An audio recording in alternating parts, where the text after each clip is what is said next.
Sunday morning வந்து கரெக்டாக 8:30 ஆகுது. நான் ஆஃப்டர்நூன் லஞ்சுக்காக இன்றைக்கி நான் ஃபிஷ் குழம்பும் ஒரு கேரட்டும் அந்த ப்ருசல்ஸும் போட்டு ஒரு பொரியல் வைக்கலான்னு நான் நினச்சிருந்தேன். நேற்றுக்கே வந்து ஃபிஷ் குழம்பு பண்ணுறதுக்காக ஒயிட் பாம்ஃப்ரெட் நானே போய் வாங்கிட்டு வந்தேன். நான் நேற்று ஸ்வான்சி மார்க்கெட்டுக்கு போகல, பிரதர்ஸ்ன்னு சொல்லிட்டு இங்கே ஒரு டிபார்ட்மெண்டல் ஸ்டோர் இருக்குது. அங்கே ஃப்ரெஷ்ஷாக வந்து மீட்டு, ஃபிஷ்ஷு, சிக்கன் எல்லாமே ஃப்ரெஷ்ஷாக கட் பண்ணி தராங்க. அங்கே தான் வந்து இந்த ஒயிட் பாம்ஃப்ரெட் வாங்கினேன். நான் வீட்டிலே வந்து க்ளீன் பண்ணலாம் அப்படின்னு சொல்லிட்டு நான் முழுசாகவே அதை வாங்கிட்டு வந்துட்டேன்.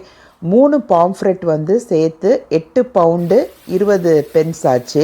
அப்போனா நம்ம ஊர் விலைக்கு ஆல்மோஸ்ட் 900 ருபீஸ். எனக்கு விலை வந்து பரவாயில்லாமல் தான் இருந்தது. ஃபிஷ்ஷும் பார்த்திங்கன்னா நல்லா ஃப்ரெஷ்ஷாக இருந்தது. யூகேயில் வந்து இங்கே ஃபிஷ் கழுவுற அனுபவமே தனி. ஏன்னா நான் வீட்டிலனா நான் அதுக்குன்னு தனியாக கத்திரிக்கோல் அதெல்லாம் வச்சுருப்பேன். ஆனால் இங்கே வந்து அந்த சின்ன சிசர்ஸில் கழுவி அந்த கத்தியில் கழுவுறது எனக்கு கொஞ்சம் டிஃபிகல்ட்டாக தான் இருந்தது. ஆனால் பாம்ஃப்ரெட் ஃபிஷ் வந்து உங்களுக்கு கழுவுறதுக்கு ரொம்பவே ஈஸி. எனக்கு யூஸ்வலி பார்த்திங்கன்னா எனக்கு வந்து இந்த மீன் கழுவுறது, இந்த கீரை ஆயிறதுலாம் எனக்கு ரொம்பவே பிடிக்கும். எதுக்குன்னா அது எனக்கு ஒரு ஸ்ட்ரெஸ் பஸ்டராக இருக்கும். இன்றைக்கி வந்து மீன் குழம்பு பண்ணுறதுக்காக நான் சின்ன வெங்காயம், பூண்டு, சீரகம், மிளகு, தக்காளி எல்லாத்தையுமே மிக்சியில் ஆட் பண்ணிட்டேன். கோக்னட் மில்க் வந்து இங்கே எங்களுக்கு வந்து டின்லேயே கிடைக்கிது. அதுதான் 3 டீஸ்பூன்ஸ் ஆட் பண்ணி மிளகாத்தூள், கொத்தமல்லி தூள், மஞ்சத்தூளையும் ஆட் பண்ணி எல்லாத்தையும் நான் மிக்சியில் வந்து ஒரு விழுது மாதிரி அரைச்சிட்டேன். ஏன்னா என் பையனுக்கு வந்து வெங்காயம், தக்காளிலாம் முழுசாக இருந்தால் அந்த குழம்புல வந்து அவன் ஒதுக்கிடுவான். இப்படி அரைச்சி போட்டு அந்த மீன் குழம்பு வச்சோன்னா டேஸ்ட்டும் என்ஹான்ஸாக இருக்கும். உங்களுக்கு வந்து அது எடுத்து போட்டு சாப்பிட்ற மாதிரி இருக்காது. புளிக்கரைசலையும் நான் ஆட் பண்ணி தேவைக்கேற்ற மாதிரி உப்பை ஆட் பண்ணிட்டேன். நம்ம ஊரில் வைக்கிற மாதிரி தான் வச்சேன். ஆனால் இங்கே நேற்று கருவேப்பிலை மறுபடியும் நான் மறந்துட்டேன். ஒரு 5 பச்சை மிளகாவை மட்டும் நான் நீளமாக கட் பண்ணி போட்டிருக்கேன். இந்த பர்டிகுலர் பச்சை மிளகாவுக்கு பார்த்திங்கன்னா காரமே கிடையாது, நல்லா ஆனால் ஃப்ளேவர் கொடுக்குது.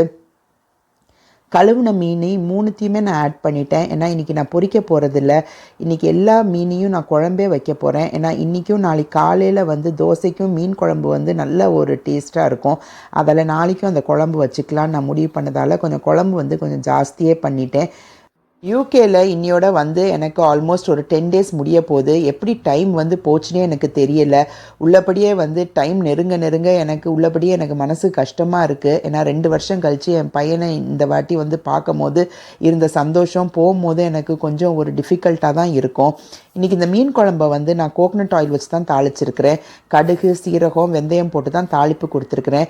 கருவேப்பிலை நான் நேற்றும் மறந்துட்டேன். அதால் நான் வெறும் ஒரு பாதி வெங்காயத்தை மட்டும்தான் பொடியாக கட் பண்ணதை நான் ஆட் பண்ணி அது நல்லா கேரமலைஸ்ட் ஆகிற வரைக்கும் நான் வதக்கி விட்றேன். அந்த குழம்புல வந்து அதை ஆட் பண்ண உடனே அந்த அரோமா அந்த கிச்சனையே ஸ்ப்ரெட் பண்ணி அவ்வளோ ஒரு நல்ல ஒரு ஸ்மெல் அண்ட் ஃப்ளேவர் வந்து இந்த குழம்புக்கு இருந்தது.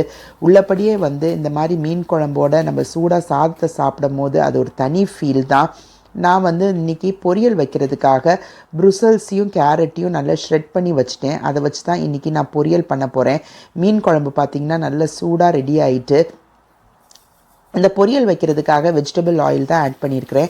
கடுகு, சீரகம் மட்டும்தான் ஆட் பண்ணியிருக்கிறேன். அதோட உளுந்தையும் ஆட் பண்ண பிறகு அந்த கட் பண்ணி வச்சுருக்கிற ப்ருசல்ஸ் ஆட் பண்ணியிருக்கிறேன். இது வேறு ஒன்றும் கிடையாது, இது நம்ம ஊரில் கிடைக்கிற முட்டைக்கோஸ் தான். ஆனால் இதில் டைனி கேபேஜஸ்ன்னு சொல்லுவாங்க. இதில் அதிகமான ஆன்டி ஆக்சிடென்ட்ஸ், விட்டமின் சி வந்து அதிகமாக இருக்குது. இதோட நான் உப்பு, மஞ்சத்தூள், மிளகாத்தூள் எல்லாமே 1/4 டீஸ்பூனுக்கு கம்மியாக தான் நான் ஆட் பண்ணியிருக்கிறேன். இதோட வந்து நான் ஷ்ரெட் பண்ணி வச்சுருக்கிற கேரட்டையும் நான் ஆட் பண்ணி எல்லாத்தையும் சேர்த்து நான் வதக்கி விட்றேன். ஒரு 5 மினிட்ஸ்லேயே எனக்கு இந்த பொரியல் வந்து சூப்பராக குக் ஆயிடுச்சு. இதை நான் ஸ்டியர் ஃப்ரை பண்ணி எடுத்துருக்கிறேன். இதோட நான் இன்றைக்கி மீன் குழம்பும் சூடாக வந்து சாதத்தை வந்து ஒரு 12:30 மணிக்கு மேலே தான் நான் இன்றைக்கி வடிக்க போகிறேன். என் பையன் ஷிஃப்ட் முடிச்சுட்டு 2:30 மணிக்கு தான் வருவான். அவன் வந்த பிறகு தான் நாங்கள் 2 பேரும் சேர்ந்து உட்காந்து சாப்பிட்லான் இருக்கோம். என் பையனுக்கு வந்து ஃபிஷ் குழம்புனா ரொம்ப பிடிக்கும். ஆனால் அவனுக்கு ஃபிஷ் குழம்பு வைக்க தெரியாது. அதால் இன்றைக்கி அவனுக்கு இந்த ஃபிஷ் குழம்பு அவனுக்காக நான் ஸ்பெஷலாக இன்றைக்கி நான் வச்சுருக்கிறேன். ஃபிஷ்ஷும் வந்து ரொம்ப ஃப்ரெஷ்ஷாக இருந்ததால் குழம்பு ரொம்ப அற்புதமாக ரொம்ப டேஸ்ட்டாக இருக்குது. அதோட இந்த பொரியலும் ஒரு எக்ஸலண்ட் காம்பினேஷன். என்னுடைய வீடியோஸ்லாம் பிடிச்சிருந்தா கண்டிப்பாக லைக் பண்ணி ஷேர் பண்ணுங்கள்.